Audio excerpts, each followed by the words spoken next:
Salut à tous, bienvenue pour cette nouvelle petite vidéo. Alors vachement courte, parce que je vais vous dire la vérité, j'ai plus beaucoup de batterie sur la GoPro et je voulais quand même vous faire une petite vidéo parce que j'avais un truc qui me trottait derrière la tête.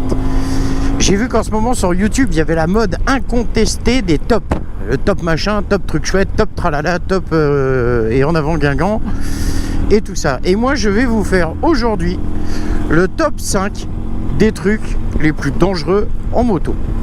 À mon idée, hein. Après, il y en a forcément des plus dangereux, type météorite ou trucs comme ça. Ça peut être chaud quand même quand t'es en moto. À mon humble avis, en 5e position, ce que je vais mettre de plus dangereux, et là ça va être en ville, c'est quand on circule en ville sur des portions de routes de ville, de rues plutôt étroites, c'est les portières. Les personnes ne regardent jamais dans leur rétro et ouvrent leur portière. C'est la fête, on ouvre la portière et tout va bien. Donc ça c'est super chaud, d'où cette fameuse technique d'évitement qu'on nous apprend à la moto-école, qui est quand même juste indispensable à ce type de manœuvre. À mon top 4, j'ai envie de dire les raccords. Alors les raccords, oui, mais pas tout le temps. Il y a le raccord en ligne droite qui est hyper désagréable et qui te pète le dos quand tu le vois pas. Je parle, tu sais, toi-même tu dois le voir, ce petit raccord boursouflé qui te défonce le coccyx quand tu passes dessus et que tu le vois pas forcément. Non, je te parle du petit raccord un peu... tu sais, le vis-là en courbe ou dans un virage un peu appuyé, et t'arrives et tu le vois, tu fais ouais. Ça pour moi, top 4. Et ça, on va passer, c'est dans le top 4 des dangers surprises, on va dire. Voilà, le danger surprise. En top 3, je vais mettre les fentes de voies de circulation.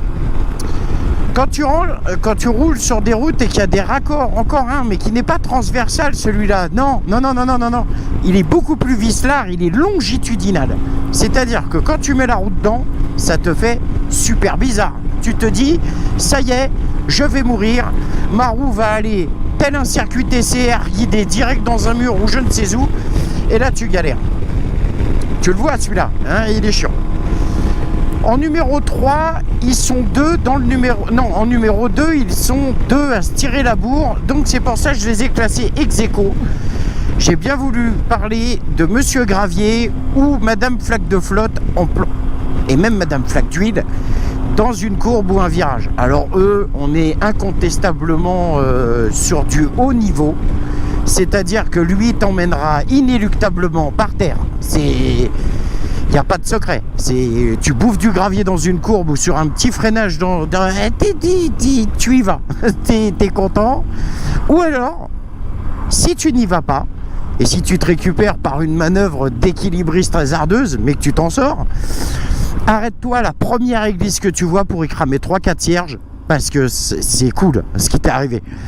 Donc ça, honnêtement, ça c'est mon top 2 et je dois dire qu'il est pas mal. Et mon numéro 1, parce qu'il y a un numéro 1, hein, le plus gros danger à moto, bah c'est toi en fait.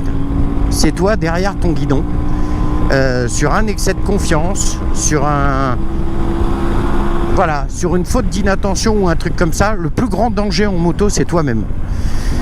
Et attention, je prêche aussi pour ma paroisse, et moi aussi, je suis dangereux pour ma personne si je ne prête pas tout le temps la bonne attention au bon moment, au bon endroit. Voilà, c'était un mini top 5 des choses qui, à mon avis, sont les plus dangereuses à moto. Et s'il y a un autre top 5, si ça vous a plu, j'en ferai un autre parce qu'il y a tellement d'autres choses à dire. C'était vraiment ceux qui me passaient au travers la tête et puis franchement l'envie de te faire une petite vidéo comme ça pour passer un petit moment ensemble. Mais il y en a d'autres et sur tous mes tops, je terminerai inéluctablement par le plus gros danger pour nous-mêmes, c'est nous-mêmes. Voilà. Voilà les copains, si vous avez aimé la vidéo, n'hésitez pas à la partager, la liker, laissez-moi un petit pouce bleu, comme je l'ai déjà dit précédemment, il paraît que ça aide au référencement dans YouTube. Bon écoutez, pourquoi pas, hein, ça peut être sympa. Et puis n'hésitez pas bien évidemment à me lâcher un commentaire. Vous savez que j'essaye autant que faire se peut d'y répondre. Je suis désolé au fait en parlant de réponse, j'ai été un peu tardif à repasser sur ma page Facebook Varalex.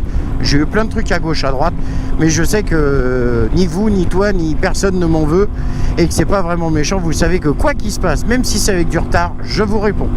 Donc ça, hein, on est d'accord. On est d'accord. Voilà. Quelqu'un n'est pas d'accord? Non? Tout le monde est d'accord. Bon, c'est bien. Donc là, je vais essayer de me mettre dans une position des plus cabreuses. Je vais même faire un truc un peu rigolo. Je vais mettre mon clignotant à droite parce que j'ai une voiture qui me colle au cul. Vous connaissez ma vidéo du je te colle au cul et ça m'énerve. Voilà. Et regarde, il y a un imbécile, va. Voilà. Donc il n'y a plus personne. On repart tranquillement. J'aime pas qu'on me colle au derche. Plutôt que de m'énerver et de te péter toutes tes dents, je m'arrête sur le côté et je te laisse filer ta route, tel le pilote de Formule 1. Donc, voilà, et je vais en profiter pour 1, 2, 3, 4, attention, position de sécurité, tout va bien, attention les amis, on lâche le guidon, on pète un cœur pour la famille et pour vous tous.